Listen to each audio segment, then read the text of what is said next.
이번 사연은 결혼 후에 집 팔리면 집값의 반을 보태주겠다 해놓고는 몰래 집을 팔아버린 시모를 응징하고 이혼해버렸다는 분의 사연인데요.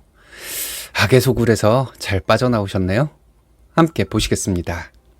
사연 시작 전에 좋아요, 구독 부탁드리겠습니다. 채널에 큰 힘이 됩니다. 안녕하세요. 30대 초반 돌싱녀입니다. 이혼한 지 한 달 정도 되었는데 아직도 그때 일만 생각하면 머리가 지끈지끈합니다. 제가 성격이 조금만 더 물렀으면 아마 그 진흙탕에서 계속 살아야 할 수도 있었을 것 같아요. 전 남편은 지인의 소개로 만난 사람입니다. 성격이 온순하고 조용한 편이라 이런 사람과 함께라면 편안하게 결혼 생활을 할 수 있겠다는 생각이 들었어요. 제가 워낙 성격이 당차고 불의를 보면 가만히 안 있는 스타일이라 점쟁이한테 가서 물어봐도 성향상 나무같이 편안하고 조용한 사람하고 살아야 한다고 하더라고요. 그래서 홍기도 찾겠다, 직업도 공무원이라 안정적이겠다 마다할 이유가 없어 결혼했습니다. 주변에서 친구들 중에도 결혼 실패한 사례가 너무 많아서 시댁부터 잘 보고 가야겠다 싶었는데 처음엔 시어머니고 신우들이고 나쁘지 않았어요. 저한테 친절하게 잘 해주고 항상 웃으면서 말 한마디도 다정하게 하려고 하는 게 느껴져서 스트레스 받을 일은 없을 거라고 생각했습니다. 다만 이상한 건 신우들이 셋이나 있는데 시어머니는 그때까지도 장가 안 간 아들하고 더 각별한 것 같다는 점이었어요. 원래 여자들이 결혼하고 나면 친정의 속마음도 털어놓으러 오고 반찬도 가지러 오고 하지 않나요? 근데 이 집은 그런 것도 전혀 없고 딱 공식적인 자리에만 신우들이 나타나서는 할 일을 하고 갔습니다.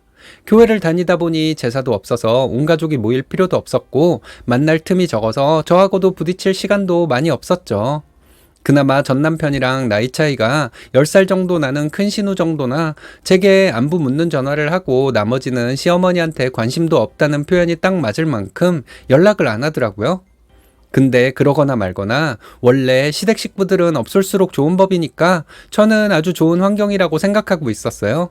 아마 짐작을 해보면 시댁에 돈이 없어서 들러붙지 않은 것도 있던 것 같습니다. 저희 결혼 준비할 때 들어보니 남편은 공무원이 된 지 몇 년 되지 않아서 모아둔 돈이 없고 시댁에는 시아버지가 일찍 돌아가신 뒤로는 목돈을 마련할 사람이 없었다고 하더라고요.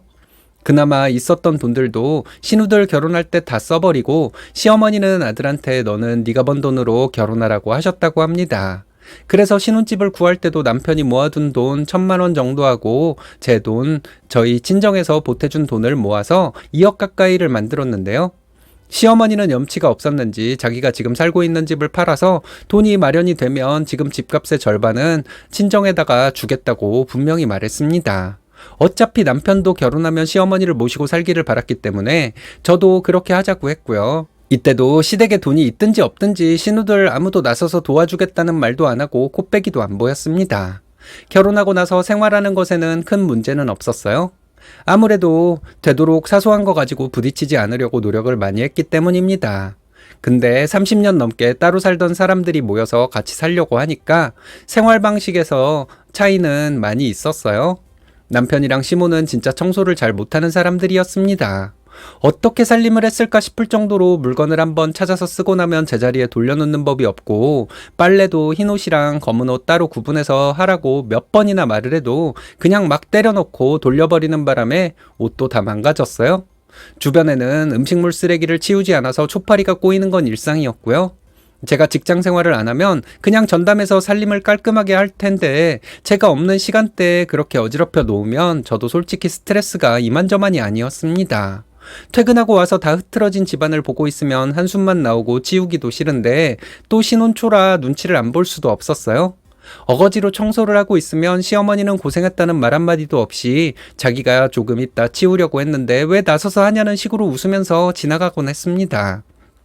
아니, 조금 있다 치우려고 했으면 미루지 말고 제가 오기 전에 좀 치워놓으면 어디가 덧나나요? 웃는 얼굴에 침 못 뱉는다는 식으로 생각을 한 건지 맨날 다 더럽게 해놓고서는 눈치 없이 웃으면서 다정하게 말을 하니까 저도 욱하다가도 그냥 참고 넘어갈 수밖에 없었습니다. 근데 거기까지는 시간이 지나고 조금씩 바꿔가야겠다 싶어서 참을 수 있었는데요. 이혼을 결심하게 된 계기는 돈입니다. 점심시간에 직원들이랑 식당을 찾아가 우연히 옛날 식댁 근처 맛집이 있어서 가게 되었는데요. 주변을 지나가는데 시댁에 누가 막 짐을 나르고 있는 겁니다. 시댁이 주택이라 우리 식구 아니면 들어갈 수 있는 사람이 없는데 모르는 사람이 막 들락거리고 있으니까 이상하다 싶어서 한번 가봤어요. 가까이 가서 보니까 이사를 들어오고 있는 거더라고요. 그래서 이 집에 지금 누구 허락받고 이렇게 짐을 옮기시는 거냐? 함부로 이렇게 하시면 안 된다 하고 이야기를 했더니 계약을 하고 입주를 하기로 한 사람들이라면서 계약서를 보여주더군요. 여자 어르신하고 저번 주에 계약 끝냈다고 하는데 진짜 계약서에 시어머니 이름이랑 사인이 떡하니 적혀 있었어요. 저는 집이 팔렸다는 이야기를 들은 적이 없는데 도대체 이게 뭔 소린가 싶어서 남편한테 전화해서 물었습니다. 당신 어머니 집 팔렸다는 소리 들었어? 왜 나한테는 이야기를 안 한 거야? 하고 물었더니 남편은 진짜 태연한 목소리로 자기도 처음 듣는 소리라면서 어머니가 처리할 게 있으신가 보지 곧 주시겠지라는 말만 반복하더군요. 남편이랑은 대화해봤자 답도 없을 것 같아서 당장 시어머니한테 전화를 했습니다. 어머니, 집 팔린 거예요? 누가 이사 들어오고 있길래요? 부동산 계약하실 때 같이 가도 되는데 혼자 가셨어요? 그러자 시어머니는 잠깐 아무 말도 없더니 자기가 돈 떼먹으려고 그러는 줄 아냐면서 왜 사람이 기다릴 줄 모르냐고 열을 내더니 툭 전화를 끊었어요. 제가 뭐 돈을 달라고 했나요? 아니면 도둑놈의 집안이라고 욕을 하기로 했나요? 아니 돈을 빌려준 입장으로서 물어볼 수도 있는 거 아닌가요? 그 돈도 제 돈이 아니라 저희 친정에서 가져온 건데 사정을 다 알면서 꼭 저렇게 이야기를 해야 하나 싶어 화가 났습니다. 그래서 퇴근하고 나서 어머니께 이야기 좀 하자고 했죠. 왜 이야기를 안 하셨는지, 그렇게 화를 내고 끊으실 필요가 있었는지 차분하게 여쭤봤습니다.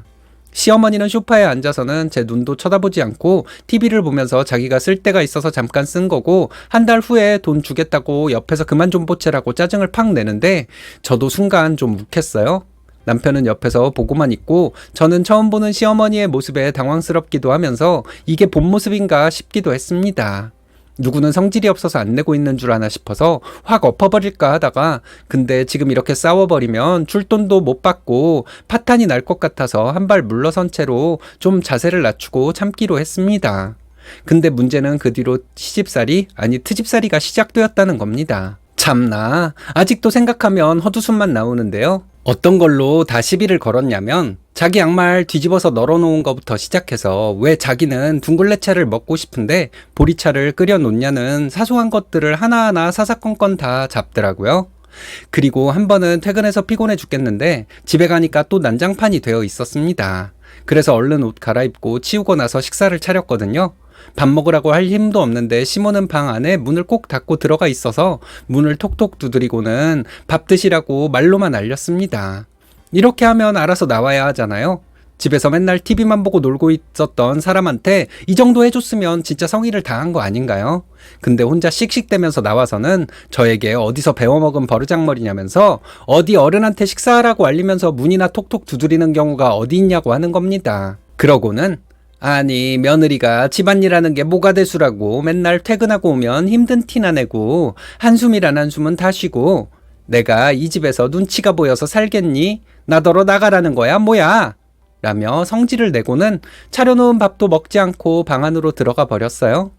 그때는 너무 열이 받아서 남편이 앞에 있던지 말던지 차려놔도 지랄이라고 욕이 나왔습니다. 사과고 뭐고 하기도 싫어서 그냥 남편한테 설거지하라고 하고 저도 빨리 자버렸는데요. 그 다음날 코빼기도 안 보이던 신우들한테 전화가 불이 나게 걸려오더니 네가 우리 엄마 구박했냐? 며느리가 어디 시어머니한테 인상을 쓰고 난리냐? 너 시집살이 안 겪어봐서 하늘 높은 줄 모르고 까불고 있냐? 이런 식으로 협박 비슷하게 하는 거예요. 누가 봐도 시모가 전화해서 우는 소리 했다는 건 알 수 있죠. 저도 처음에는 오해라고 하면서 상황을 설명하려고 했지만 신우들은 그냥 저를 물어뜯으려고 전화한 것 같았습니다. 그래서 그 뒤로는 그냥 미친년 쌍년 저한테 쌍욕하는 거 다 녹음만 해놓고 대꾸도 안 했어요. 그리고 남편한테 나 도저히 이대로는 당신하고 못 산다. 당신이 나서서 해결을 하던지 아니면 나랑 진짜 갈라서자 라고 했습니다. 생각을 해보니 남편은 이 상황에서 제 편을 들어주지도 않고 가만히 있는 게 너무 화가 나더라고요. 그랬더니 그 말을 듣고는 왜 자기한테 그러냐면서 돈을 쓴 사람은 엄마인데 자기한테 화를 내면 어떻게 해야 할지 모르겠다는 멍청한 소리만 했습니다. 야, 이 멍청한 놈아. 내가 너랑 결혼한 건 네가 가장 역할을 똑똑히 할 줄 알아서 그랬던 거야. 지금 이게 무슨 짓이야. 니네 누나들이 나한테 득달같이 전화해서 이 지랄을 떨고 있는데 너 그렇게 가만히 있어? 이게 무슨 가장이야? 그리고는 이혼하자고 했습니다. 도저히 이렇게는 못 살겠다고 어쩜 이렇게 사기꾼 같은 집안이 다 있냐고 했더니 그 소리를 들었는지 시모가 방문을 열고 들어와서는 사기꾼 집안이라고 했냐면서 제 머리채를 잡으려고 했어요. 저는 시모 손을 탁 치고 뒤로 밀쳐버렸고 시모는 힘없이 넘어졌습니다. 넘어져서도 며느리가 어쩌고저쩌고 하길래 어디다 대고 손을 대냐고 지금이 조선시대냐면서 소리를 질러버렸어요. 뭘 얼마나 시어머니 대접을 받고 싶어서 말끝마다 며느리 어쩌고 하는 거냐. 누구는 입이 없어서 말을 못하는 줄 아냐. 돈이나 내놓고 얘기해라. 시모는 제가 폭발한 모습을 처음 봤는지 조금 당황해서는 젊은 것이 늙은 노인을 친다면서 우는 척을 하다가 첫째 신우한테 전화를 하더니 자기가 지금 두들겨 맞고 있다고 온갖 거짓말을 지어냈습니다. 첫째 신우는 흥분을 해서 전화기 너머로 악을 빡빡 쓰더군요. 저는 전화를 낚아채서 경찰에 신고하고 법적으로 가보자고 신우들이 나한테 쌍욕하고 전화로 괴롭힌 거 다 녹음돼 있으니까 내가 지금 피해자다. 그리고 나 너네 동생이랑 안 살 거니까 이판사판 가보자 하고 끊어버렸어요. 그리고 남편한테 휴대폰을 던져버리고 따귀를 갈겼습니다. 멍청한 인간 자기 집안일 하나 처리 제대로 못해서 중간에서 그러고 있냐고 너 같은 새끼랑 결혼한 게 천추의 한이라고 말해버렸습니다. 남편은 그때까지도 자기가 뭘 잘못했다고 그러냐면서 억울한 표정을 지었고 표독스러운 사기꾼 엄마 시집살이 하는 거 구경한 죄라고 하면서 이혼하자고 하고 집을 나왔습니다. 운전을 하면서 친정에 오는데 생각할수록 억울하더라고요. 차도 제 차, 집도 제 돈이 더 많이 들어가 있고 제가 능력이 없는 것도 아닌데 왜 그런 수모를 겪고 살아야 했는지 정말 후회가 되더라고요. 더 이상은 못 참을 것 같아서 처가에 가서 사실을 다 알렸고 친정아버지는 이놈의 집안 전부 가만 안 둔다고 하면서 당장 가자고 하셨지만 제가 억지로 말렸어요. 그리고 그 다음날 바로 부동산에 가서 신혼집을 내놨습니다. 돈을 처가에서 더 많이 들여서 제 명의로 되어 있었거든요. 집 보러 오는 사람 있으면 바로 빼서 팔 테니까 빨리 처리해달라고 하니 금방 연락이 오더라고요. 그래서 그냥 집 보러 가시라고 비밀번호도 알려줬더니 얼마 안 지나서 시모에게 전화가 불이 나게 오더니 안 받으니까 문자로 자기가 당장 돈을 줄 테니까 이러지 말라고 너희 둘이 좋아서 결혼했는데 왜 나 때문에 이혼까지 하려고 하냐면서 매달리는 말을 막 보내는데 구역질이 나올 것 같았습니다. 저는 다 캡처해서 남편에게 보내면서 구질구질하게 이딴 문자 보내지 말고 깔끔하게 이혼하자고 너는 그 좋아하는 엄마랑 평생 붙어서 사는 게 맞다고 해버렸죠. 남편은 저에게 다시 생각해볼 수 없겠냐고 매달렸지만 저는 뒤도 안 돌아보고 이혼했습니다. 짐을 빼는 날에도 시모는 저에게 와서 온갖 불쌍한 척을 다 하더라고요. 제 성격을 잘 모르니까 그랬겠죠.